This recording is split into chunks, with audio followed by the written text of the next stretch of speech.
You know, for every action, there's an equal and opposite reaction. Your thought is an act. Your thought is an action. So you're going to get equal or the opposite of what you try to manifest. So you're sending out one thing, you're getting two things. The pendulum is going to continue to swing left, right, positive, negative, whatever you want to claim it to be. It is what it is. It's going to swing. But here's the objective, here's the plan.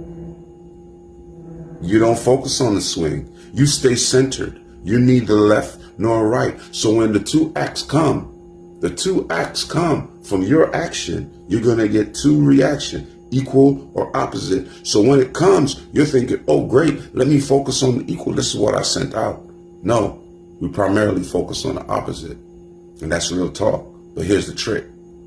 Focus on neither. Stay balanced. Stay in the center. Don't watch the